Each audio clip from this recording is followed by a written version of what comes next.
నీటి అవినీతిపై దేశవ్యాప్త ఆందోళనలకు పిలుపునిచ్చింది కాంగ్రెస్ పార్టీ. జూన్ 21న నిరసనలు చేపట్టాలంటూ లేఖ రిలీజ్ చేశారు కాంగ్రెస్ జనరల్ సెక్రటరీ కేసీ వేణుగోపాల్. దేశ భవిష్యత్తు కోసం కాంగ్రెస్ పోరాడుతుందని తెలిపారు. నీటి రిగ్గింగ్కు కారణమైన వారిపై కఠిన చర్యలు తీసుకోవాలన్నారు.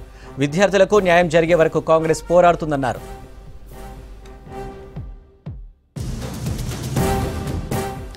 మరిన్ని డీటెయిల్స్ ఢిల్లీ నుంచి మదార్ అందిస్తారు. మదార్, నీటి కాంగ్రెస్ పోరుబాటుపై అప్డేట్స్ ఏంటి?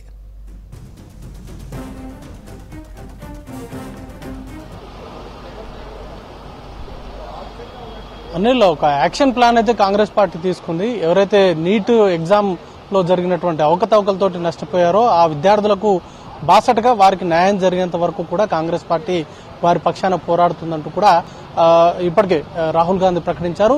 దానిలో భాగంగానే ఈ నెల 21వ తారీఖున దేశవ్యాప్త ఆందోళనకు కాంగ్రెస్ పార్టీ పిలుపునిచ్చింది.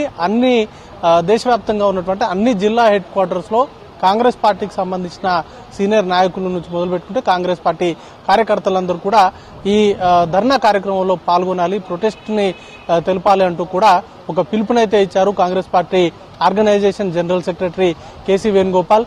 ఇక ఎన్ఎస్యుఐ కూడా ఒక యాక్షన్ ప్లాన్ ను తీసుకున్నారు. వాళ్ళు 24వ తారీఖున పార్లమెంటు ముట్టడికి పిలుపునిచ్చారు. పార్లమెంటు సమావేశాలు ఈ నెల 24వ తారీఖు నుంచి ప్రారంభమవుతున్నాయి. ఈ నేపథ్యంలోనే 24వ తారీఖున పార్లమెంటు ముట్టడికి స్టూడెంట్స్ తోటి కలిసి లక్షలాది మంది విద్యార్థులతో కలిసి పార్లమెంటు ముట్టడికి పిలుపుని అనేది కూడా ఎన్ఎస్ఐ ఇచ్చింది. ముఖ్యంగా నీట్కి సంబంధించి ఎప్పుడైతే ఫలితాలు విడుదలయ్యాయో జూన్ 4వ తారీఖున నీట్కి సంబంధించినటువంటి ఫలితాలు విడుదల చేశారు. అప్పటి నుంచి కూడా పెద్ద ఎత్తున విమర్శలు వస్తున్నాయి, అవకతవకలు జరిగాయి. ఎందుకంటే ఒకే సెంటర్కి సంబంధించి 7గురికి ఫస్ట్ ర్యాంక్స్ రావడము, ఓవరాల్ గా గతంలో నీటికి సంబంధించినటువంటి చరిత్రలో ఎప్పుడు కూడా రానటువంటి విధంగా 67 మందికి ఫస్ట్ ర్యాంకులు వచ్చాయి. వీటన్నింటిపైన కూడా అనేక అనుమానాలు ఉన్నాయి.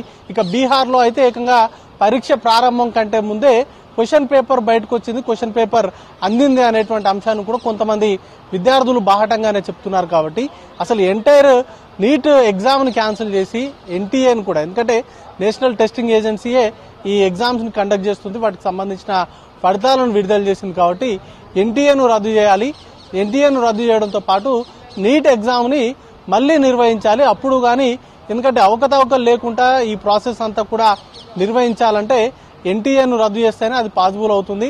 అసలు ఎన్టీఏను తీసుకొచ్చిందే ఇలాంటి అవకతవకలు లేకుండా చేయడంలో భాగంగానే ఎన్టీఏను తీసుకొచ్చినట్టుగా బీజేపీ ప్రభుత్వం చెప్పుకొచ్చింది. 2015లో ఎన్టీఏను తీసుకొచ్చారు. బట్ అయినప్పటికీ కూడా పరీక్షల నిర్వహణకు సంబంధించి గతంలో ఎప్పుడూ లేనట్టుగా ఈసారి ఎక్కువ విమర్శలు వచ్చింది.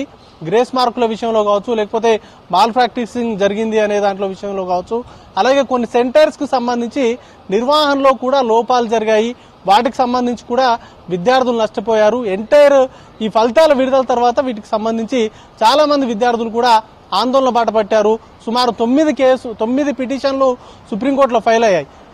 ఏకంగా సిబిఐ విచారణ జరిపించాలి అనేటువంటి ఒక పిటిషన్ దాఖలైంది. మరోవైపు గ్రేస్ మార్కులకు సంబంధించి వెనక్కి తీసుకునే గ్రేస్ మార్కులను కలపడాన్ని క్వశ్చన్ చేస్తూ ఒక పిటిషను, అసలు ఎంటైర్ నీట్ పరీక్షను రద్దు చేసి మళ్లీ నిర్వహించాలనేటువంటి ఒక పిటిషను, లేకపోతే స్టే విధించాలి, ఇట్లా రకరకాల పిటిషన్ అనేది కూడా దాఖలయ్యాయి. వీటన్నింటికి అనుమానాలకు నివృత్తి అయితే చేయడం లేదు. కేవలం నీటికి సంబంధించినటువంటి అధికారులు కావచ్చు, లేకపోతే కేంద్ర ప్రభుత్వం కావచ్చు, కేవలం గ్రేస్ మార్కులకు సంబంధించినటువంటి అంశాలపైన, అలాగే ఎన్సీఆర్టీసీ బుక్స్ కు సంబంధించి అప్గ్రేడేషన్ జరిగిన తీరు వల్లనే ఇలాంటి ఇష్యూస్ జరిగాయి అనేటువంటి అంశాలను చెప్పుకుంటూ వచ్చినప్పటికీ ఒకే సెంటర్ కు సంబంధించి విద్యార్థులకు 7గురికి ఫస్ట్ ర్యాంకులు రావడం కావచ్చు, లేకపోతే గతంలో ఇప్పుడు రానట్టుగా 67 మందికి ఫస్ట్ ర్యాంక్స్ రావడం అనేది కూడా క్వశ్చన్ మార్క్ గా ఉంది. కాబట్టి వీటన్నిటిపైన కూడా కాంగ్రెస్ పార్టీ పోరుబాట పట్టింది. ఇటు కాంగ్రెస్ పార్టీకి సంబంధించిన నాయకులు 21వ తారీఖున దేశవ్యాప్త ఆందోళనకు పిలుపునిస్తే 24వ తారీఖున ఎన్ఎస్యుఐకి సంబంధించినటువంటి విద్యార్థులు చెలో పార్లమెంట్ కు పిలుపునిచ్చారు. ఈ విద్యార్థులకు న్యాయం జరిగేంత వరకు కూడా పార్లమెంట్ లో కూడా ఈ అంశాన్ని లేవనెత్తుతామంటూ కూడా కాంగ్రెస్ పార్టీకి సంబంధించిన నాయకులు చెప్తా ఉన్నారు. అనిల్.